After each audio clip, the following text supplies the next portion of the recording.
Well, hello there. Today, as the Twilight Phoenix, I will share a healing technique given in meditation last year, called the Mirror Obsidian Tunnel. This has helped me with numerous fusions so far, and is a trusted tool in my Book of Light. Upon waking up the day of the inner world journey I'm sharing with you today, the back of my heart chakra hurt so bad it was hard to breathe. The pain I was experiencing was blocked energy in my body, and it often presents as chronic or sudden pain that is localized, without a cause.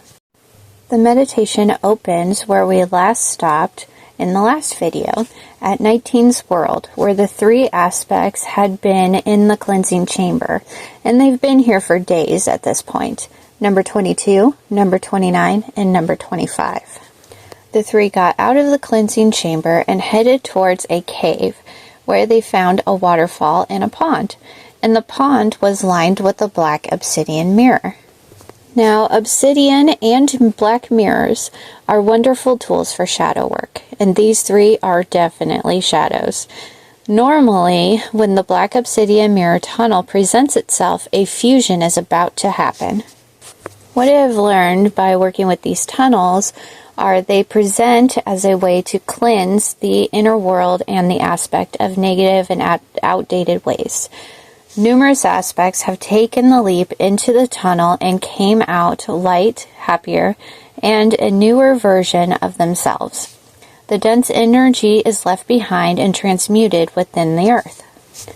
Now, number 29 has been through this transformation many times, collecting and transmuting parts of herself. She holds the most mind control aspects that I have found within my body so far. She is ready to release the chains that bind her to patterns that no longer serve, releasing voices of panic, releasing visions of times long past, freedom from the constant torture and torment we face nightly.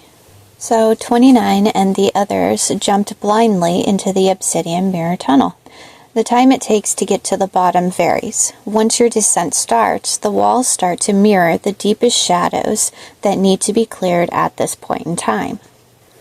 The visions you see and the emotions you experience are intense and not for the weak. One must be strong enough to observe these, but not become attached to them. You must let them go in order to reach the bottom.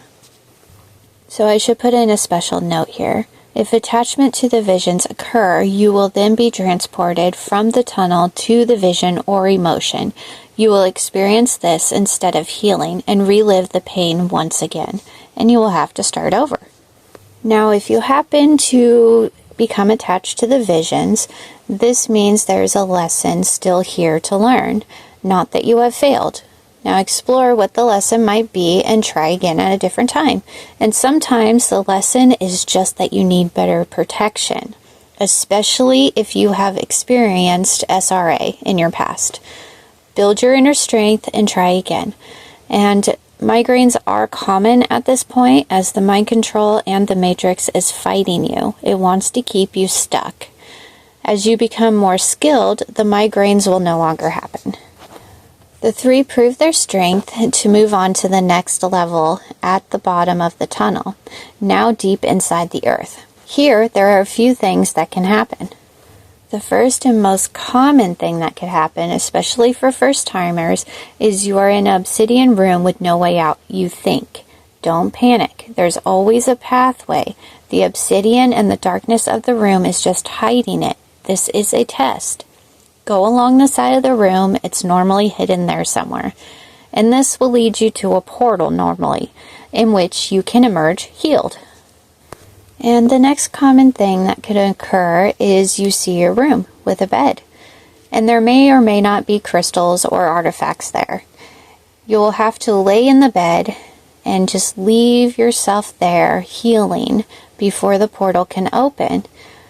You just need more time to integrate the healing. That's all. And then you can come back to this space when you're called to do so. Or your aspect might just show up days later integrated. It all depends. It's a case-by-case kind of basis. And the last common thing is more advanced. And you will see a bed with or without crystals again. and you will lay upon this bed. But a healer or healing team will arrive to work on you, and you will be seeing the magic take place and the energy transfusions that they're doing. And this is what happened to our three. So reaching the bottom of the tunnel, the room built out into 3 sections, each containing a bed, and a healing team for each of the 3.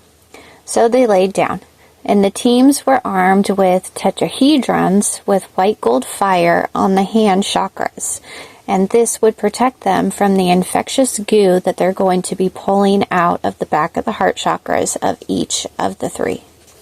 A special note on the white gold fire, it is very useful for advanced transmutation of extremely tar-like goo substance.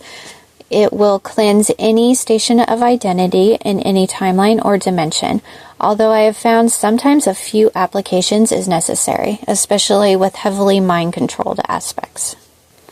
This can be used on the astral plane, which is where meditation and dreams take place, for shadow creatures, negative forms, or other miasmic waste. Several applications can help with mind control clearing related to holographic inserts, which are false memories, voodoo dolls, and hijacked personal energies in the form of replicated, cloned, or inserted bodies, such as demons or negative entities that are common in SRA. The fire transmutes energy into consciousness units that can be reclaimed, reanimated, and reintegrated into the larger energy bodies. Sometimes this means that you reabsorb your own cleansed shadow pieces, and sometimes this means they are returned to the rightful owner in cases related to demons and such. So the healing teams for the 3 set cleansing chambers around the bed.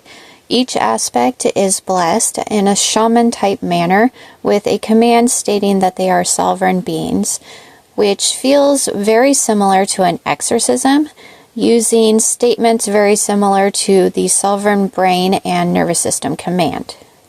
Each of the 3's healing teams worked at the back of each of the heart chakras, and they pulled out black goo, just buckets and buckets of this stuff. And this is where the meditation ended, because they will need to be worked on for hours or sometimes even days.